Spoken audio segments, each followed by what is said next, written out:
반갑습니다. 오늘 이렇게 또 한 주일날 지나서 이렇게 뵙게 되어서 반갑습니다. 오늘 말씀을 보면 예수님께서 베들레헴에서 태어나셨고 또 목자들이 아기 예수님께 경배드리는 그런 말씀에 대한 내용입니다. 아기 예수가 탄생한 그 시간에 목자들은 밤에 밖에서 자기 양떼들을 지키고 있었죠. 그때 하나님의 천사가 나타나서 목자들에게 아기 예수의 소식을 전합니다. 오늘 본문의 10절과 11절 말씀을 함께 읽으시겠습니다. 천사가 이르되 무서워하지 말라. 보라, 내가 온 백성에게 미칠 큰 기쁨의 좋은 소식을 너희에게 전하노라. 오늘 다윗의 동네에 너희를 위하여 구주가 나셨으니 곧 그리스도 주시니라. 네, 천사가 온 백성에게 미치는 큰 기쁨의 좋은 소식을 전한다라고 하였습니다. 예수님께서 나신 이 소식은 이스라엘 민족뿐만 아니라 온 세상 모든 사람들, 이방인들까지 다 그들에게 전하시는 큰 기쁨의 좋은 소식입니다. 그 소식은 다윗의 동네에 그리스도가 나셨다고 하고 있는데 다윗의 동네는 곧 베들레헴을 말합니다. 베들레헴에서 그리스도께서 태어나시는 것을 천사가 말하면서 예수님을 지칭할 때 각각 다른 세 개의 호칭을 사용하는 것을 우리는 눈여겨볼 수가 있습니다. 어떤 호칭인가요? 구주, 그리스도, 주이십니다. 구주라는 것은 구원자의 뜻을 갖고 있죠.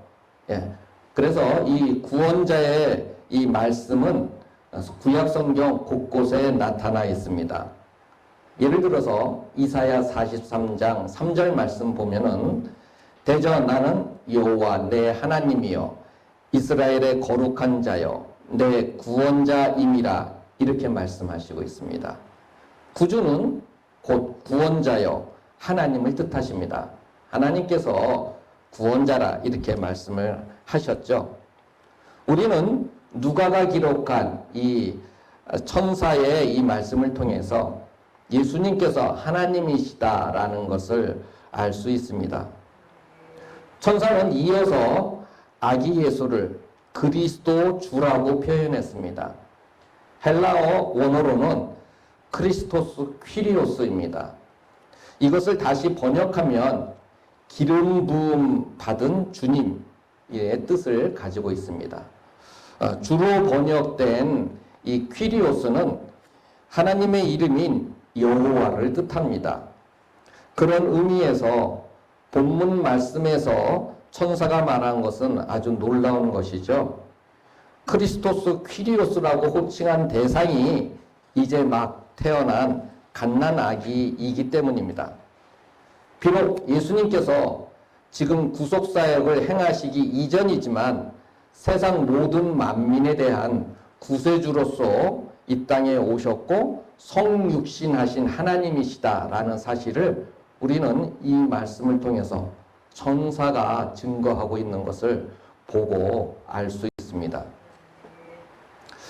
온 백성들 또 이방인을 향한 이 온 세계 모든 사람들을 향한 큰 기쁨의 좋은 소식이 오늘 말씀에서 천사가 전하고 있는데요.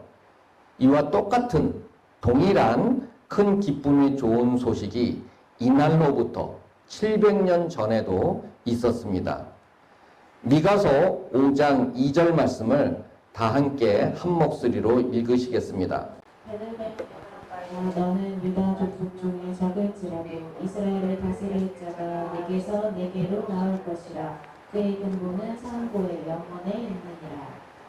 예수님을 암시하는 말씀으로 태초부터 계셨던 이께서 베들레헴에서 태어나신다고 미가 선지자가 예언하고 있습니다. 이 미가 선지자는 예수님께서 태어나시기 700년 전에 사역했던 선지자입니다. 700년 전에 예언되었던 메시아에 대한 이 놀라운 소식이 지금 이루어지고 천사를 통해 목자들에게 전해지고 있는 것을 보고 있습니다. 그런데 이 예언이 700년 전 미가 선지자를 통해서 똑같은 이 소식이 전해졌는데 이 소식이 이루어지고 있는 거죠. 지금 700년 후에. 이걸 이루어질 당시에 예수님의 육신의 부모인 요셉과 마리아는 원래 어디에 있는지 아세요? 이 말씀에 보면 4절 말씀을 보면 나사렛에 있었죠. 나사렛에 있었는데 베들레헴으로 이동하게 됩니다. 왜 나사렛에서 베들레헴으로 이동하게 되었나요? 그 내용이 1절과 2절 말씀에 나와 있습니다. 함께 1절과 2절 말씀을 읽으시겠습니다. 그때 다윗은 아구스가 영을 내려 천하로 다 호적하라 하였으니 이 호적은 구레노가 시리아 총독이 되었을 때 처음한 것이라. 가이사 아구스도 1절 말씀을 보면은 로마 황제가 통치하던 그 모든 국가에 명령을 내립니다. 자기가 다스리고 있는 모든 나라의 백성들은 본적지에 가서 호적하라, 등록하라 이렇게 명령을 내리죠. 이 말씀 속에 로마 황제 가이사 아구스도는 로마의 초대 황제입니다. 그래서 역사서에는 케사르 아우구스투스로 기록되어 있고요. 이 아우구스투스가 나중에 개명해서 옥타비아누스로 불려지는 그러한 첫 황제입니다. 이 황제의 명령에 의해서 예수님의 육신의 아버지인 요셉이 나사렛에 있었는데 이 요셉은 다윗 지파, 다윗의 계보에 속한 사람입니다. 그래서 이 다윗은 어디가 고향이냐면 베들레헴이에요. 베들레헴 사람이라고 이렇게 말씀에 나옵니다. 그래서 요셉이 다윗의 지파 소속이기 때문에 그 본적지인 다윗의 그 동네인 베들레헴으로 가는 겁니다. 거기 가서 호적, 등록을 하는 것이죠. 그래서 역사학자들은 왜 이때 로마 황제가 본적지에 가서 이 일을 이렇게 등록하게 하였는가라고 그 내용을 이야기하기를 두 가지로 이야기를 하고 있습니다. 하나는 자기가 통치하고 있는 국가의 그 모든 사람들로부터 세금을 제대로 징수하기 위해서 이렇게 하였고, 두 번째는 본적지에 이렇게 등록하게 함으로써 정확하게 어디에 어느 정도의 사람들이 있는지 이게 카운트가 수가 세워지는 거죠. 그렇게 해서 병사들을 징집할 때 쉽게 할 수 있도록 하기 위해서 등록하도록 했다고 하고 있습니다. 이러한 두 가지 목적이었지만 그러나 이것은 하나님께서 약속하신 메시아에 대한 예언을 성취하시기 위해서 로마 황제의 입술을 빌려서 이 일을 행하신 것입니다. 아까 읽으셨던 미가서 5장 2절 말씀이 예수님께서 태어나시기 700년 전에 기록된 말씀이라고 말씀드렸는데, 이 예언을 이루시기 위하여 하나님께서는 로마 황제로 하여금 천하에 있는 로마가 다스리고 통치하고 있는 모든 나라의 사람들이 자기 고향 본적지에 가서 등록하도록 이렇게 호적하게 하신 것입니다. 예수님에 대한 예언의 말씀은 탄생에 대한 것뿐만 아니라 하나님께서는 예수님의 탄생부터 십자가 고난까지 구약의 말씀 곳곳에 기록하고 나타내셨습니다. 요한복음 5장 39절에서 그래서 예수님께서는 이렇게 말씀하셨죠. 너희가 성경에서 영생을 얻는 줄 생각하고 성경을 상고하거니와 이 성경이 곧 내게 대하여 증거하는 것이로다. 성경 말씀이 곧 예수님에 대하여 증거하시고 있는 것입니다. 우리는 성경 말씀을 통해서 메시아이시고 구세주이신 예수 그리스도, 영생이신 주님을 잘 알 수 있습니다. 오늘 말씀의 주제는 10절 말씀 그대로를 인용해서 큰 기쁨의 좋은 소식입니다. 이걸 한마디로 뭐라고 할 수 있을까요? 빅뉴스, 그죠? 또 굿뉴스 이렇게 할 수 있겠죠. 좋은 소식, 곧 복음이라고, 복된 소리, 복음이라고 할 수 있겠습니다. 하나님께서 예수 그리스도를 이 땅에 보내어 주신 것은 이스라엘뿐만 아니라 온 땅, 온 세상 모든 사람에게 빅뉴스요, 굿뉴스요, 복음입니다. 복된 소식입니다. 하나님께서 그분이, 하나님이신 그분이 성육신하여 이 땅에 사람의 아들로 오신 것이 왜 큰 기쁨의 좋은 소식일까요? 마태복음 1장 21절부터 23절까지의 말씀을 읽으시겠습니다. 아내를 낳으리니 이를 예수라 하라. 이는 그가 자기 백성을 그들의 죄에서 구원할 자이시니라 하니라. 이 모든 일이 된 것은 주께서 선지자로 하신 말씀을 이루려 하시니 이르시되 보라 처녀가 잉태하여 아들을 낳을 것이요 그에게는 임마누엘이라 하리라 하셨으니 이를 번역한즉 하나님이 우리와 함께 계시다 하리라. 우리를 죄에서 구원하시려고 하나님께서, 하나님이신 그분이 사람의 아들로 오심으로써 하나님께서 우리와 함께 하시게 되는 일이 이루어졌습니다. 영광의 하나님, 흠 없으신 하나님께서 낮고 천한 인간의 모습, 나와 똑같은 모습으로 오셔서 함께 하셨습니다. 하나님께서 사람의 아들로 오심으로써 우리에게 어떤 일이 나타나게 되었나요? 오늘 본문 말씀인 누가복음 2장 14절 말씀을 읽으시겠습니다. 2장 14절 읽겠습니다.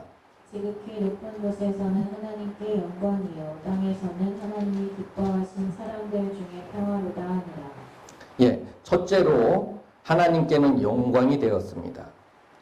예수님께서 오시는 것을 통해서 하나님께서 오래전부터 하시고자 했던 하나님의 뜻과 그 일을 완벽하게 이루실 것이기 때문에 하나님께는 영광이 되는 것입니다. 하나님의 구속사업을 이루기 위해서 하나님 이 땅에 오셨기 때문에 하나님께는 영광입니다. 본래 사람은 하나님의 얼굴을 볼 수가 없죠. 오늘 본문 말씀 2장 8절부터 10절 말씀에서도 그렇게 말씀하시고 있습니다. 목자들이 밤에 밖에서 자기 양떼를 지키고 있을 때 하나님 천사가 나타나서 하나님의 영광이 두루 비추죠. 그때 이 목자들이 어떻게 했습니까? 크게 무서워하는지라. 그래서 천사가 무서워하지 말라 말하고 있죠. 목동들이 천사를 보는 것조차도 두려워했습니다. 그런 까닭에 만일 우리가 하나님을 직접 뵈면 어떻게 될까요?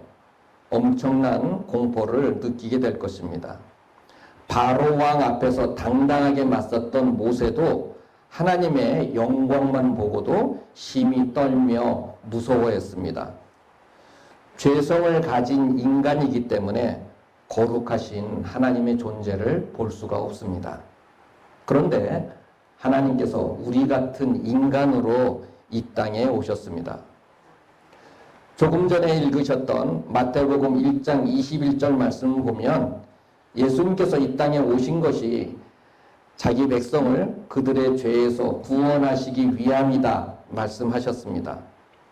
하나님께서 사람을 창조하신 것은 사람들이 세상을 잘 관리하고 하나님과 교제하시기 위함인데 사람들이 죄를 범함으로써 하나님의 영광에 먹칠을 하였습니다.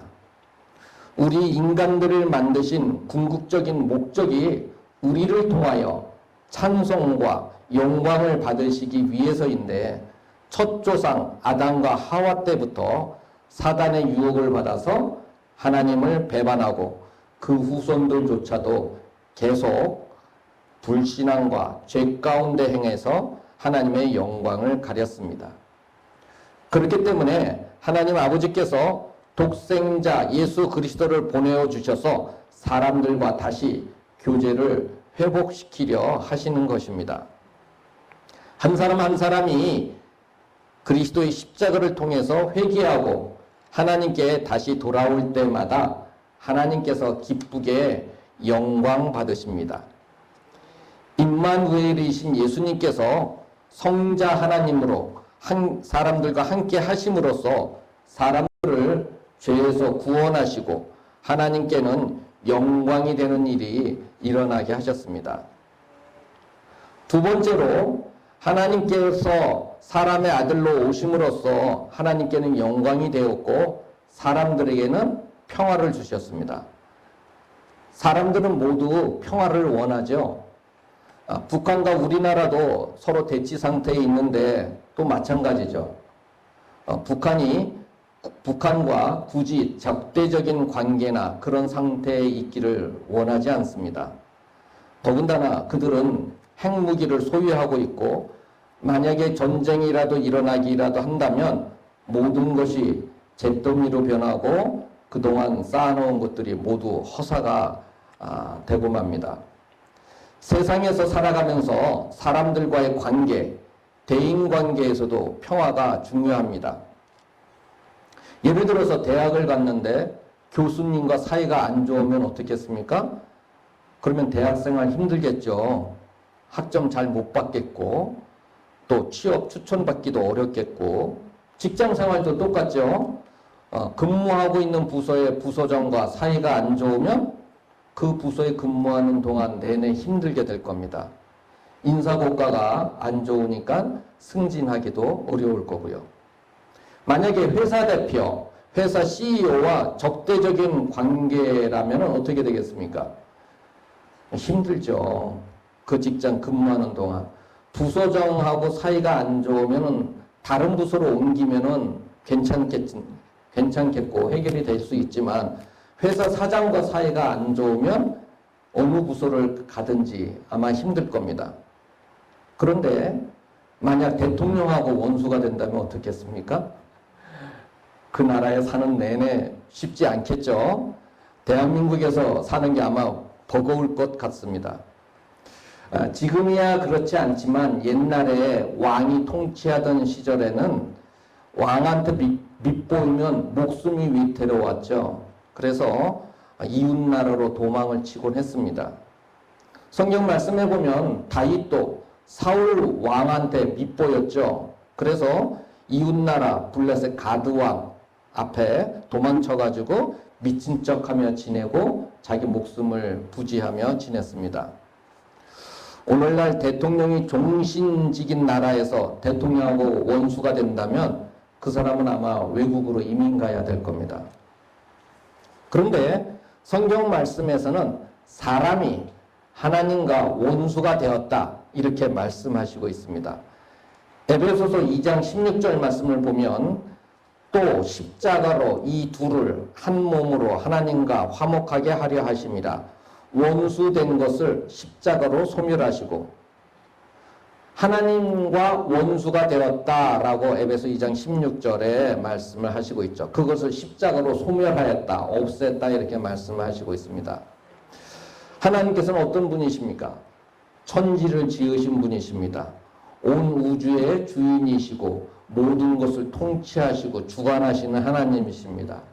모든 왕들의 왕이시고 온천에 가장 존귀하신 분이십니다. 생명을 주관하시는 분이십니다. 그리고 이 세상의 역사를 이끌고 가시는 분이십니다. 다윗도 역대상 29장 11절부터 13절 말씀을 보면 하나님께서 광대하심과 권능과 영광과 이김과 위엄이 다 하나님의 손에 있다고 하였습니다. 부귀영화가 다 하나님의 손 안에 달려있고 모든 주권이 하나님께 달려있다 하고 있습니다. 사람을 높이기도 하시고 낮추기도 하시고 가난하게도 하시고 부유하게도 하시는 것이 다 하나님의 손 안에 있다라고 말씀하시고 있습니다. 하나님께서 우주 만물의 근원이시고 천하 만민 위에서 모든 만민 가운데에서 으뜸이 되신 하나님이신데 이러한 하나님과 사람들이 원수가 되었다면 원수가 되었으니 어디로 도망칠 데가 있겠습니까? 외국으로 이민 가면 해결되겠습니까? 이 지구상에서 피할 곳이 있나요? 없습니다. 사람은 하나님과 원수가 되었기 때문에 어떻게 된다 말씀하시고 있습니까? 심판받고 영원한 사망에 이르게 된다 하셨습니다. 히브리서 9장 27절 말씀 보면 한 번 죽는 것은 사람에게 정하신 것이요 그 후에는 심판이 있으리니 사람은 한 번 죽게끔 정해져 있습니다. 근데 그것으로 끝나지 않고 그 후에 심판이 있다 하고 있습니다. 그 심판이 어떠한 심판입니까? 요한계시록 21장 8절 말씀 보면 그러나 두려워하는 자들과 믿지 아니하는 자들과 흉악자들과 살인자들과 행음자들과 술객들과 우상 숭배자들과 모든 거짓말하는 자들은 불과 유황으로 타는 못에 참여하려니 이것이 둘째 사망이라 이렇게 말씀하시고 있습니다. 둘째 사망이 있다는 것은 첫째 사망도 있다는 거죠. 첫째 사망은 한 번 죽는 것, 히브리서 9장 27절 말씀처럼 한 번 죽는 것은 사람에게 정하신 것이요 첫째 사망, 육체의 죽음입니다. 그러나 둘째 사망이 있다고 성경에는 계시록 21장 8절에 말씀하시고 있습니다. 그 상태는 불과 유황으로 타는 못에 빠져 있는 것인데 영원한 사망입니다. 첫째 사망, 육체의 사망은 순간이지만 이 둘째 사망은 영원한 사망입니다. 우리를 포함해서 모든 사람이 이러한 상태에 이를 수밖에 없는데 이러한 우리를 구원하시려고 메시아이신 예수 그리스도께서 2000년 전에 유대 땅 베들레헴에서 태어나셨고 우리의 모든 죄를 다 십자가에 못 박으셨습니다. 그래서 우리가 하나님과 원수가 되었는데 화목하게 하신 것입니다. 하나님과의 끊어진 관계를 회복시키셔서 하나님과 사람과의 관계가 가까워졌습니다. 그렇기 때문에 성자 하나님, 임마누엘이신 예수님의 은혜를 입은 사람들에게는 하나님과의 사이에서 관계가 회복되어 평화를 가져다 주십니다. 예수님께서는 이 땅에 평화를 주기 위하여 오셨습니다. 예수님께서는 하늘에는 하나님께는 영광이시며 땅에서는 사람들에게 평화를 주신 분이십니다. 누가복음 2장 14절 말씀을 다시 한번 다 같이 한 목소리로 읽으시겠습니다. 하나님께 영광이요 땅에서는 하나님이 기뻐하신 사람들 중에 평화로다. 하나님께서 사람의 아들로 오심으로써 우리에게 첫 번째로는 하나님께 영광이 되었고 땅에는 평화를 이루셨습니다. 오늘 저는 큰 기쁨의 좋은 소식이라는 주제로 빅뉴스, 굿뉴스가 무엇인지 복음에 대하여 말씀드렸습니다. 하나님이신 예수님께서 사람의 아들로 이 땅에 오신 이 놀라운 소식이란 누가복음 2장 14절 말씀처럼 하늘에는 하나님께는 영광을 돌리신 소식이요 땅에는 사람들에게는 평화를 주신 소식입니다. 이것이 곧 큰 기쁨의 좋은 소식입니다. 모든 성도님들이 임마누엘이신 예수님으로 말미암아 생명을 얻고 평화를 누리며 풍성함을 삶을 살아가는 우리 예사랑교회 성도님들이 되시기를 바라겠습니다.